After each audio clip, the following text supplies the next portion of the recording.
Hello everyone, my name is Yoshimi, and welcome back to the channel. Tonight we will be continuing to dive deep into the depths of the horror game lost media Iceberg created by Equirep. I know that I had stated in my last video that I would be covering tiers 2 and 3, however, due to time constraints and wanting to get a video out in a timely manner, I will only be covering tier 2 in this video. No worries though, there will still be a great deal of obscure horror game content that you may not have heard before. That being said, a lot of the topics in this Iceberg could have their own separate videos made on them, so I'll only be briefly explaining each entry to the best of my ability while still keeping the video engaging and entertaining. If I get something wrong or don't cover a topic as in-depth as you would have liked, just know that I apologize and try to cover everything as in-depth yet as simple to understand as possible. I will also link everything discussed in this video as well as all footage in the pastebin link below. There will also be some entries in this video that don't have any footage or concept art related to them, so there will be some random gameplay b-roll as well to fill in those parts. Again, thank you so much for watching this series, and get ready to sit back, get cozy, and relax as we dive in and cover some of the darkest, deepest horror game lost media.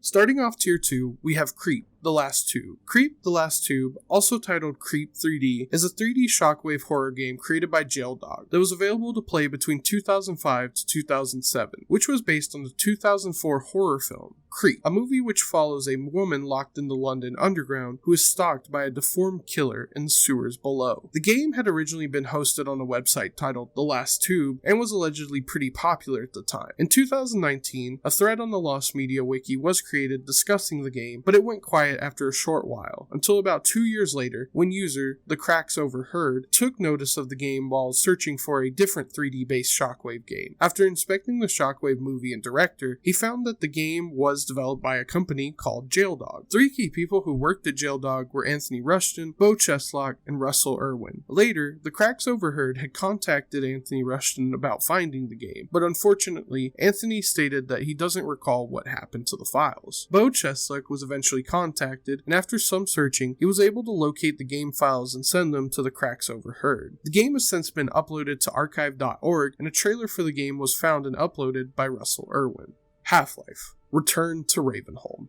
Half-Life: Return to Ravenholm was a planned horror spin-off to the Half-Life game series, this time developed by Arcane Studios instead of Valve, who are known for the Dishonored game series. Return to Ravenholm was developed from 2006 to 2007 and would feature the return of opposing force protagonist and series favorite, former HECU soldier Corporal Adrian Shepard, on a trip to the zombie-infested European town of Ravenholm. The game was planned to take place after the events of Half-Life 2, but just before the ending of Half-Life 2 Episode 2. The plot would follow Adrian Shepard after his unconscious body is discovered by Father Grigori, who drags Adrian's body to his shelter. Shepard eventually regains consciousness. Father Grigori enters, slamming the door shut and greeting Shepard. According to the plot, Father Grigori would utilize a machine that would extract blood from head crabs, of which Grigori would then inject said blood into himself, hoping to build up an immunity to their bite. Zombies would eventually overrun the room, causing the pair to escape into the city and ultimately return to Ravenholm. Throughout the course of the game, Father Grigori would become addicted to injecting headcrab blood into his neck and would begin to mutate, eventually exploding into a monster that Adrian Shepard would have to do battle with, though the ultimate ending of the game was never revealed. The game would feature the standard Half-Life gameplay as well as building off some of the mechanics seen in the Ravenholm chapter, like allowing Shepard to use various objects as traps. Notable enemies like headcrabs and fast headcrabs would all make an appearance. However, the zombies were notably different, featuring no headcrabs coupled to them unlike their Half-Life 1 and 2 counterparts, but instead head crabless zombies and even different special infected such as acid zombies and even a zombie monkey. New weapons were also planned to be implemented along with the standard Half-Life arsenal. These would include a nail gun, a charge gun, a nail bomb, a leaf blower type weapon that could allow players to perform double jumps, and more. Return to Ravenholm has an extensive history that would be impossible to cover in just a small segment on a larger video. However, the game had eventually been cancelled by Valve, but several documents, assets, and designs have been released over the years, with the most recent being an hour of actual gameplay footage uploaded to the video game documentary channel NoClip in May of 2022. If you would like to take a look at all of the concepts and assets of Return to Ravenholm, I will leave a link to the Combine Over Wiki page in the pastebin link below. I Have No Mouth and I Must Scream Uncut Version. I Have No Mouth and I Must Scream is a science fiction horror game released in 1995 and is based on the short story of the same name by Harlan Ellison. The game is known for its disturbing and depressing atmosphere, with the setting being 100 years after all of humanity is wiped out by an extremely powerful supercomputer who has reached sentience and keeps 5 people alive to torture. Despite the game's already confrontational and controversial themes, the original version was meant to be even more unhinged. In 1995, the British TV show Games Master hosted an episode that showcased gory or shocking moments in video games. This particular episode dedicated a segment to I Have No Mouth and I Must Scream, showing many different scenes that never appear in the final game. Some of these scenes include a meat locker featuring human bodies hanging from the meat hooks, whereas 2 of the bodies were replaced by slabs of meat in the final game. A scene where a sick puppy can be nursed back to health by feeding it a human heart. A scene in which Ellen, one of the playable characters, is attacked by a bald and thin figure. A scene where Benny, another playable character, eats a baby, and more. Aside from this, a possible cut subplot has also been speculated as the developers revealed that they had originally planned for Benny to be depicted as gay as he did in the original story. It is largely unknown why all these elements were cut from the final version of the game, possibly being due to controversy or pacing reasons. No playable version with these scenes and elements exists at this time. Resident Evil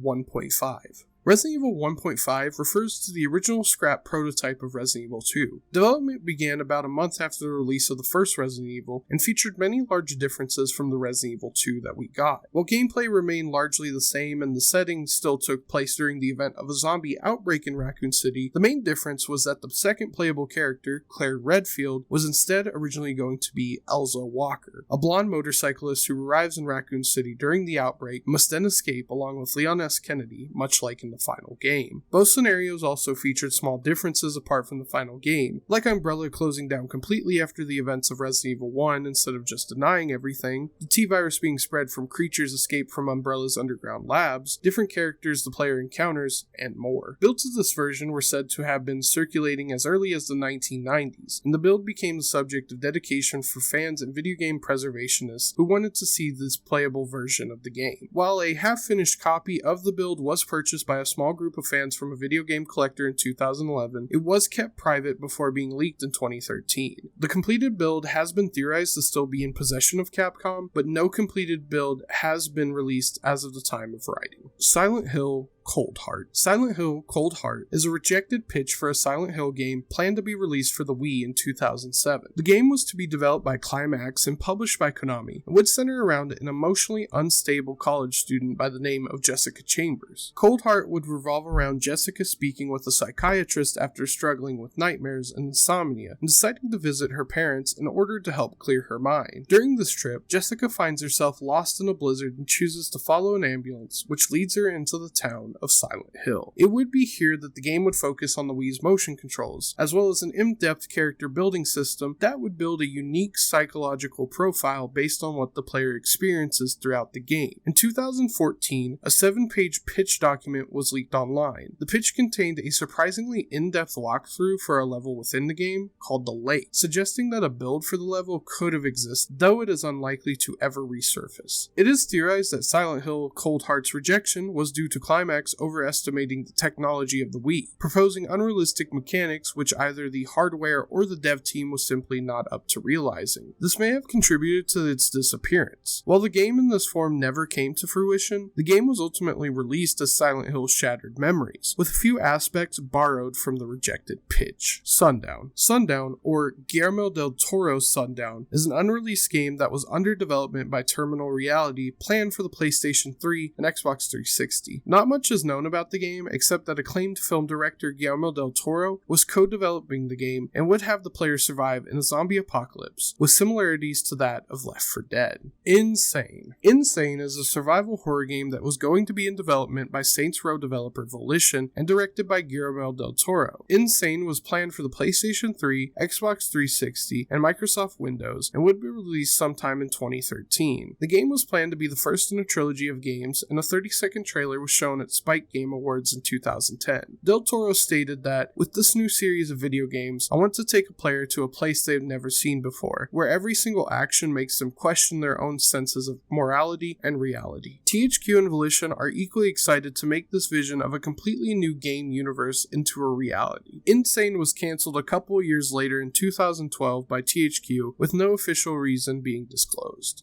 Stranger Things Telltale Games. Stranger Things is a 2016 sci-fi horror series created by Netflix and is one of the most popular series on the platform and pretty much of all time. Due to this popularity, a game had been planned to be developed by Telltale Games, a developer known for their episodic action-adventure games such as The Walking Dead and The Wolf Among Us. The game was announced in 2018 with the plot of the game being unknown. However, based on the leaks and footage, it appears that it would take place during Will Byers' birthday and would place it sometime between seasons 1 and 2. Gameplay would be mostly similar to previous Telltale games, with you exploring, having conversations with other characters, solving puzzles, and making decisions. Unfortunately, Stranger Things, the game, had been cancelled in 2018 due to Telltale laying off most of their employees and filing for bankruptcy. Thrillkill. Thrillkill is a cancelled fighting game for the PlayStation developed by Paradox Development, known for their work on the Backyard Wrestling games and the Mortal Kombat spin-off Shaolin Monks. Thrillkill had intended to be released in 1998, and the story and gameplay would revolve around 10 people being sent to hell after dying on Earth, and being forced to all fight to the death for a chance at reincarnation. The game was meant to be a 4-player 3D fighting game and featured an eccentric cast of characters, including a dominatrix who killed her husband and sister after finding out they had an affair, a cannibal who uses a detached leg as a weapon, a dwarf leather daddy on stilts, a pair of conjoined twins, a gorilla-like postal worker who committed a mass shooting on his workplace, and more. Thrillkill was meant to be a fully violent and very mature fighting game with many dark and taboo themes. Due to these graphic and controversial themes, Thrillkill would be the first game to receive an AO rating by the ESRB, which is a major death sentence to a game, as most major video game publishers and vendors do not allow the distribution of adults-only games. About 2 weeks before the game was set to be printed and shipped, Electronic Arts bought out the game's publisher, Virgin Interactive, and canceled the game immediately after, stating that they had refused to release such a senselessly violent video game. Despite the unjust cancellation of Thrillkill, the full version of the game alongside several beta versions were released and remain widely available on the internet, with Thrillkill even gaining a cult following. Taiwan 2001.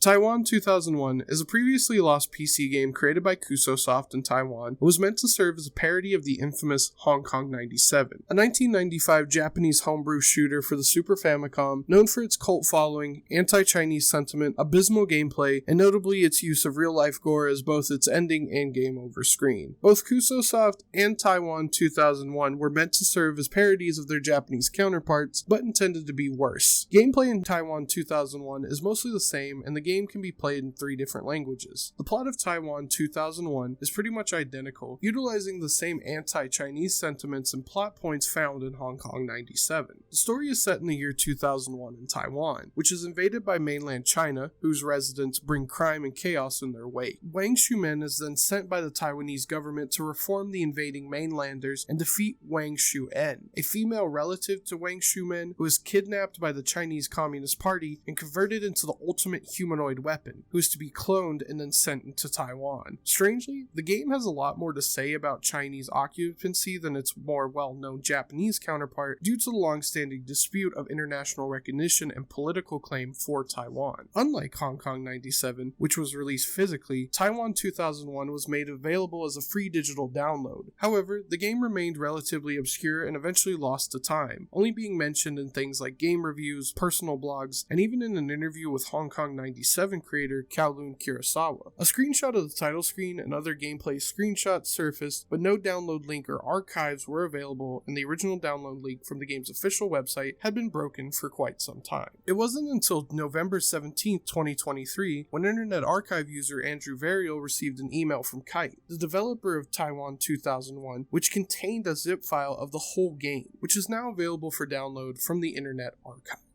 Resident Evil Portable. Resident Evil Portable was the working title name for a Resident Evil game slated for release on the PlayStation Portable. Little information is currently known at this time, other than it was announced at E3 2009 and would have been made with the PSP Go in mind, as well as having an original story different from any prior Resident Evil game. Silent Hill DS. Silent Hill DS refers to a pitch for the Nintendo DS survival horror game Dementium: The Ward that had been originally proposed as a new Silent Hill entry by game developer Renegade Kid. Prior to the release of Dementium: The Ward, Renegade Kid met with several game publishers, including Silent Hill rights owner Konami, who responded to Renegade Kid with disinterest. Renegade Kid's co-founder Jules Watcham gave an interview with gaming news outlet Nintendo Life in which he elaborated more on the meeting, stating, "I attended GDC in March 2007 and scheduled a bunch of meetings with different publishers in San Francisco. Konami was one of the publishers I met with. It was a fairly brief meeting in a hotel lobby near the convention center. The person I met with from Konami was rather dismissive and said something to the effect of, 'We wouldn't give the Silent Hill IP to a team like yours.' It was quite surprising and very disheartening," Watcham told Nintendo Life. "I imagine the game could have been quite different with the Silent Hill IP influencing it, but that would have depended on the budget given to development. Fortunately, soon after GDC, we met up with Gamecock in Austin, Texas, and signed the game with them." End quote. While we never ultimately got an official Silent Hill DS entry, we still got Dementium: The Ward, which is a pretty underrated horror game, especially for a console that only has a handful of horror titles. Project Carbondale. Project Carbondale was a cancelled survival horror game to be developed by Sega for the Xbox and PlayStation 2. Project Carbondale was never officially announced, but was brought to public attention due to the slight mentions of it in various online articles, most notably by the Southern Illinoisian, who wrote an article about Sega employees visiting the town of Carbondale, Illinois, to gain inspiration and reference for the project. The game would seem to take place during an alien invasion and would contain traditional survival horror elements along with moments of intense action, with Sega wanting the game to serve as their answer to Resident Evil while still maintaining the action and arcade-like elements Sega games are known for. Project Carbondale was said to have a very early prototype for the PS2, but was not high enough quality to get the green light. As of right now, not much information is available on the game's concepts or why the game was cancelled at this time. Five Nights at Freddy's Plus. Five Nights at Freddy's Plus was a highly anticipated fan game of the insanely popular horror series Five Nights at Freddy's. The game would serve as a reimagining and remake of the first game and would be officially endorsed by series creator Scott Cawthon. The project was set to be developed by Phil Morg under the online name Phiznom. Phiznom originally created another fan game known as Five Nights at Freddy's 2 open source that was taken down by Scott Cawthon as it wasn't very different from the original source material. Despite this, Cawthon was intrigued by the project and eventually contacted Phiznom about a Five Nights at Freddy's remake. FNAF Plus was first announced alongside the Fazbear Fanverse initiative on August 21st, 2020. This would mean that the game would be getting a mobile version and console ports alongside a PC release. Later on August 28th, the official name for the game was announced, with a teaser releasing on the official FNAF Plus Twitter account displaying a new design of Freddy Fazbear. Over the next year, more teasers and trailers would be released for the game, all receiving increasingly positive reactions from fans. However, this roll of praise would come to a halt. Essentially, Phiznom would livestream himself playing the Ruins DLC for FNAF Security Breach, which would end with him tweeting about how he did not like the DLC. Fans would not be happy with his opinions, with one user even getting death threats and images of gore sent to them over a joke tweet asking for Phiznom to hold his opinions until after FNAF Plus is released. Phiznom would make sarcastic jokes and apologies about the whole situation, causing him to be pulled from FNAF Plus's development. Phiznom would explain his situation in a half-hour video, and FNAF Plus's Steam page would be updated to remove the ability to purchase it.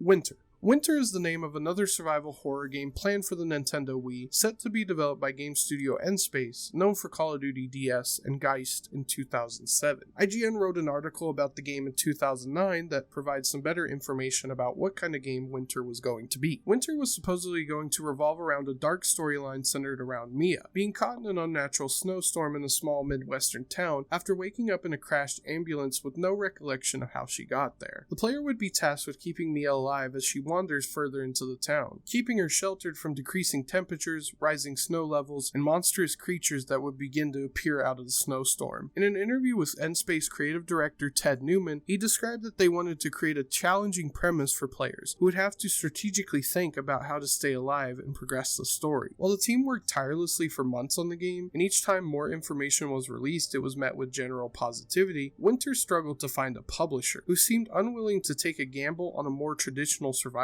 horror game because of the restrictions imposed on the Wii's game market. The game never saw the light of day, but you can read more about all the details and never before seen screenshots about Winter in the IGN article I linked in the paste bin below. Manhunt 2 Uncensored.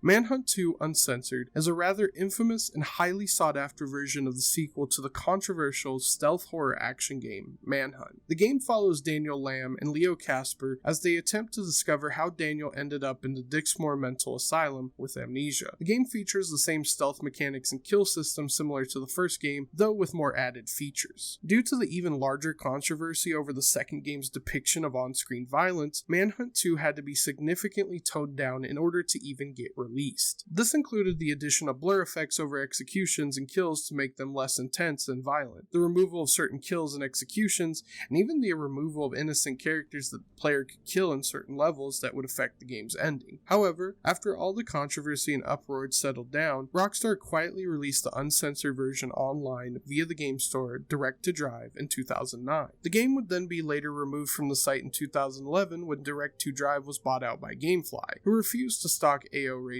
games. With this, the uncut version of Manhunt 2 remained lost media for many years, aside from gameplay footage of it online. That was until archive.org user Scheme Master uploaded the original uncut version of Manhunt 2 to the Internet Archive in 2022, making it available at any time. Baby Shaker. Baby Shaker refers to a highly controversial banned iOS game released on the App Store in 2009 by Sikalosoft. The game is simple in its design, with the only objective being to shake your iPhone, which in turn shakes a picture of a baby until two X's appear over its eyes, indicating that it died. Obviously, this is a horrible concept for a game, and people were rightfully pissed off about it, with Jennifer Dickens, founder of the nonprofit Stop Shaken Baby Syndrome Incorporated, making a tweet about the game and delivering an article about the game to several media companies for a press release. As soon as the public and media were aware of Baby Shaker, many people, media outlets, and child advocacy groups expressed outrage at the release of the game. Apple removed the game from the App Store, and Baby Shaker remains lost to this day, with only screenshots and the app icon being the only known surviving media. Disturbing Princess App. The Disturbing Princess App refers to a previously lost mysterious App Store game known as Hope, The Other Side of Adventure, released on the App Store and Google Play Store sometime in the early 2010s. First mentions of a disturbing princess game began when YouTuber Izzy's posted to the Tip of My Joystick subreddit detailing their account of a strange princess game that had been uploaded around 2010 to 2015, in which the game would start out happy and joyful, with a knight and a princess having a picnic, until the princess is kidnapped by a dragon. Izzy has recounted that the game would have been split into two parts, with the knight section being a bright, colorful platformer. However, the second section followed the princess locked in a castle that would have a much darker tone, with topics of SA and abuse being heavily implied. Izzy has actually wound up finding the game and detailing their search in a video on their channel that I recommend everyone go watch if they want to know more. Kill Switch.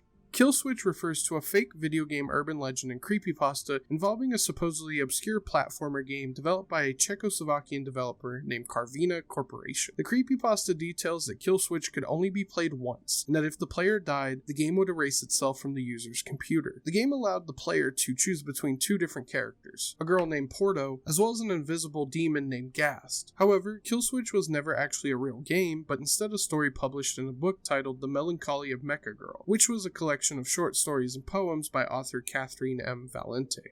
Left 4 Dead 3. Left 4 Dead 3 was the highly anticipated sequel to the critically acclaimed zombie shooter series by Valve. Despite fans pining for any sort of confirmation of the game's development, Valve stated that they have never intended to make a Left 4 Dead 3 and that a new entry would most likely never happen. Resident Evil GBC. Resident Evil GBC is a lost port of the first Resident Evil game for Nintendo's Game Boy Color. The port had been announced in 1999 before the release date had been pushed to 2000 and eventually being cancelled in favor of Resident Evil Gaiden. In 2012, 2 prototype builds of the games were released. One was about 90% complete and only had minor bugs, and another one from earlier in development where only Chris Redfield's scenario was available. Ushiro. Ushiro refers to a planned horror role-playing game to be developed by developer Level 5 for the PSP and mobile phone devices. The game had first been announced in 2008 and set for a 2009 release date. Ushiro would tell the story of a Shinigami spirit named Reichiro Ushiro, who would have the power to grant people a single wish in exchange for their lives. Gameplay would revolve around Ushiro's power to possess people, seeing into their lives and battling their personifications of evil through turn-based combat. A trailer and screenshots were shown off by Level 5 at the 2008 Tokyo Game Show, and DVDs containing the content were also later given to attendees. Little information had been given about the game, and it seems to have been cancelled in 2010 after Ushiro's official website was deleted. However, in 2014, a light novel series was published and a manga series was created and published the following year in 2015. Despite the cancellation of the game, developers Level 5 did reveal some unseen pieces of production art as well as an HD version of the 2008 trailer during a 2016 livestream where they showcased a look back at Level 5's history as a company.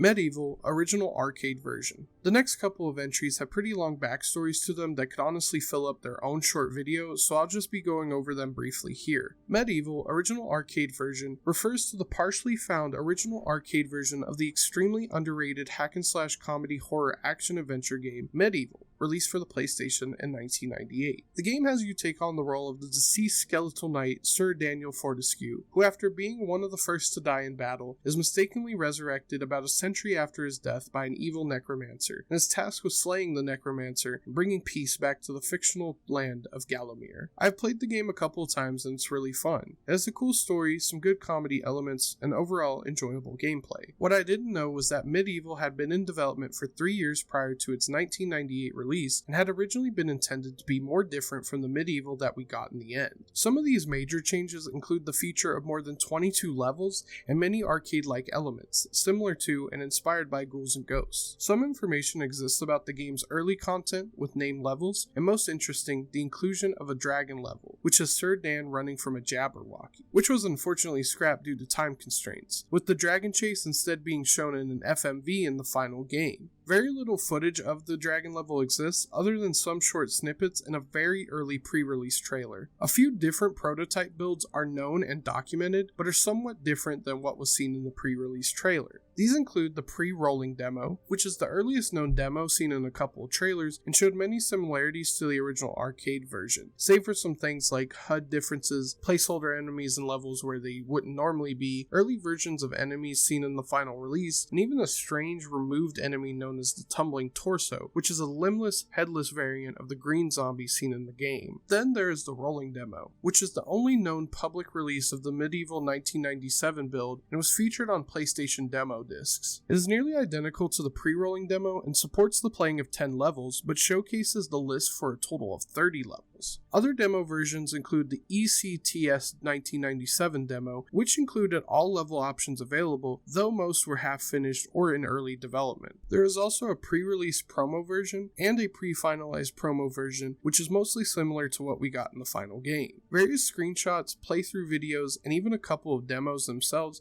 have been archived over the years, but the full arcade version has still never surfaced. Prey 2. Prey 2 is possibly one of the most talked about and well-documented pieces of cancelled lost media, serving as the direct sequel to the FPS cult classic Prey released in 2006. Prey 2 had been announced by 3D Realms only a few months after the first game's release. However, Prey developer Human Head Studios did not begin work on the sequel until 2009, when the rights for the game had been transferred over to ZeniMax Studios, who tasked Bethesda Softworks to publish the game. Bethesda officially announced their version of Prey 2 in 2009 2011 and revealed a different protagonist as well as the focus on an open-world gameplay style. The plot would be closely connected to the first game, which takes place on an alien spaceship known as the Sphere. After the main character, Domasi Tommy Tawodi, his grandpa, and his girlfriend are all abducted by the spacecraft, and Tommy is tasked with fighting his way off the ship, using his spiritual background as a Native American to fight aliens and free other human and intelligent captives from the confines of the ship. Prey 2 would be set after this and would center around U.S. Marshal Killian Samuels, whose passenger flight somehow crashed onto the Sphere. Samuels fights the aliens briefly before being knocked unconscious, after which a time skip happens and Samuel is now a bounty hunter on the alien planet of Exodus. Killian has no memory of what happened on the Sphere and believes he is the only human on Exodus until he runs into Tommy from the first game. Prey 2 would begin development by Human Head Studios, now under Bethesda. However, despite working on the game for quite some time, Human Head Studios had quietly stopped development on Prey 2 around the end of 2011. The game had entered a state of development hell due to this, and a lack of official word or information was provided by either Human Head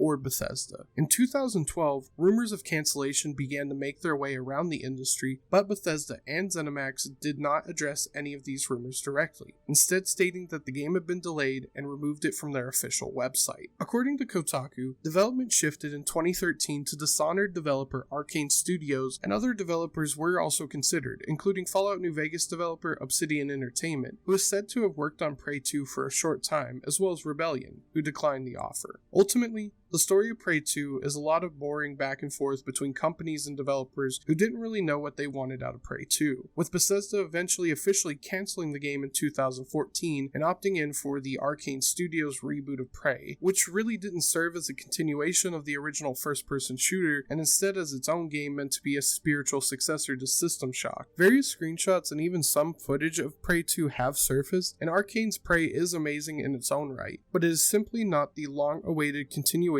of the FPS classic fans had wanted. Project Ackland. Project Ackland was a cancelled horror game in development by Chrome Studios, planned for the release on the Xbox 360, PS3, and PC. Chrome Studios would spend 3 years on development, with no details ever being released other than the game would have you battle monsters and would heavily focus on gore and violence. Resident Evil 2 Sega Saturn port.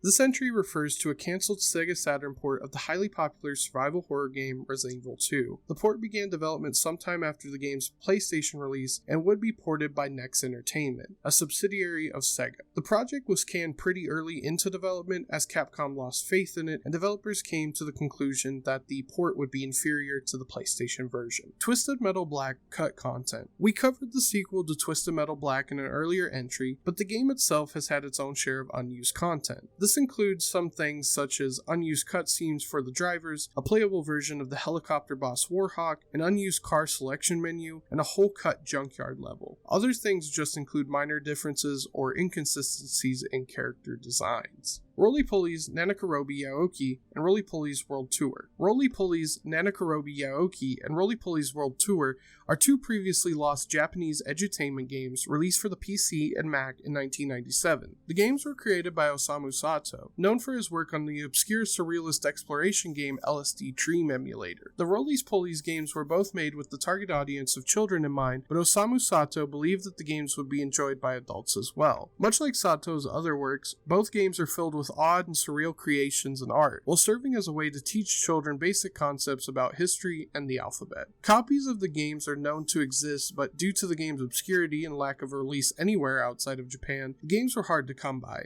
It was found that several different Japanese shopping sites listed the games, but copies were not available for sale, with the only known record of a copy being sold online was an auction for the first game in June 2002. It is unknown if any other copies have been sold since then, and for the longest time, the game had not been available to the general public. Sometime later, an auction listing for the copy of Roly-Poly's Nanakorobi Yaoki was found by Reddit user Visual Menace. A user by the name of Gohald of the Osamu Sato Discord server bought the copy and ripped the game on July 21st, 2019. While the first game had been found, World Tour still remains lost aside from a demo for the game that had been found. That was until May 2023, when a full version of the game was uploaded to archive.org after it was found by Reddit user BakuDD and Osamu Sato Discord server member Potato Impact. Doom Absolution. Doom Absolution is a cancelled sequel to the underrated Doom 64, planned to be developed by id Software for the Nintendo 64. The game would have a heavy focus on multiplayer, with the devs seeking to compete with GoldenEye's multiplayer. The game was cancelled very early in development, as the team went to focus on Quake 64, and no known screenshots or builds of the game exist. Five Nights at Freddy's 2 cut content. Five Nights at Freddy's 2 has some pretty interesting pieces of cut content. These include two unused textures, one of Toy Chica staring at the player, and one of the marionette's full body attached to strings. An unused static mechanic and sound that is played and shown after seeing Endo 2 in the left air vent or prize corner, or after seeing Shadow Freddy in parts and service. A toxicity meter that prevented the player from keeping the Freddy head on for too long, and an odd pixelated skull texture labeled Mike, with part of its teeth shown and a black stream running down the eyes. When the Mike file is opened in the Clickstream 2.5 program, it contains the same size markers that other animatronics use for movement, indicating that Mike would be some sort of enemy or hallucination. There's also some pre-release content that features Mangle with a hook and even the original Foxy from the first FNAF game. Cleric. Cleric is the name of a cancelled horror game for the PC to be developed by Plutonium Games. Cleric was set to be a first-person survival horror game with a focus on puzzles and some role-playing elements. Information we know about the game states that Cleric's story would be set in 16th century Russia, and would task Reverend Father Arno Schuler to investigate a mystery regarding the undead rising from the earth and women disappearing. Cleric's story would have developed around the mystery of the undead and the internal struggle of the Reverend, with multiple branching paths and scenarios being made available depending on the player's actions throughout the game. Like most entries on this list, multiple screenshots and even one gameplay video exists, but no playable version of the cancelled game is available to the public at this time. Black Ops Zombies cut content. There are so many pieces of cut content and rumors revolving around the Black Ops Zombies franchise that there are literally multi-hour long YouTube videos on the subject. So instead of covering everything, I'll just cover some pieces of cut content I found interesting. My favorites were an unused game mode in World at War known as Payload, which had only been mentioned in texture files, where players would have to escort a payload while combating the undead, with success resulting in players becoming the master of unlocking. A reference to the quote made by STARS member Barry Burton in Resident Evil. Another interesting piece of cut content in World at War is the mention of a possible gameplay element that would allow players to become zombified, which would allow them to attack with their hands, increase their movement speed, and have all zombies ignore them. It is unknown if this would just be a gameplay feature or its own game mode. Moving over to Black Ops 1, there were a few zombies maps that were cut, including a map set in Paris, one titled The Temple of Doom, which may have been an earlier version of Shangri-La, and a Vietnam-themed map as seen in some concept art. Black Ops also saw a few scrapped weapons, most notably a chainsaw named Sabretooth, as well as a flamethrower. In Black Ops 2, there was an original cut version of the map Transit, which featured no lava, reduced fog/smoke effects, as well as a larger playable area. A whole DLC pack was cancelled for Black Ops 2 Zombies that featured remaster maps like the original World at War maps, and Black Ops maps like 5, Ascension, Moon, and more. Black Ops 3 Zombies saw the scrapping of a remastered Transit and Mob of the Dead map, as well as the scrapped cosmetic mechanic that would allow for customizable outfits for the player characters. And finally, Black Ops 4 had a whole bunch of content removed from its Zombies game mode, like several maps, a possible scrapped NPC or playable character known as the Crusader, two scrap game modes titled Grief and TCM, and even a scrap zombie mini-boss known as the Brute, which was actually later worked into the Megaton zombie in Cold War. Carrier 2. The Next Mutation. Carrier 2, The Next Mutation was the planned sequel to the cult classic survival horror game Carrier, originally developed for the Dreamcast. Carrier 2 had been planned for development for the PlayStation 2. Much like many of the survival horror games on this Iceberg, Carrier and its sequel would feature many elements similar to the other titles like Resident Evil or Silent Hill. The game would follow two government agents investigating an aircraft that had been disconnected from the mainland. Carrier 2 was set to be released in early 2001, but had been canceled due to the dissolution of the game's developer, Jalico. Darkwatch 2. Darkwatch 2 was the cancelled sequel to the 2005 action western horror shooter Darkwatch, which puts you in the undead boots of Jericho Cross, an outlaw turned vampire who is forcibly recruited by the secret monster hunting organization known as the Darkwatch. The game had been met with mostly positive reviews, and a sequel was planned that would follow the same gameplay scenarios of the first game, but now with better graphics, as it would have been developed for the PS3 and Xbox 360. fantasy. Unfortunately, the project was never finished and only some scattered pieces of concept art and short gameplay videos exist. Dead Unity.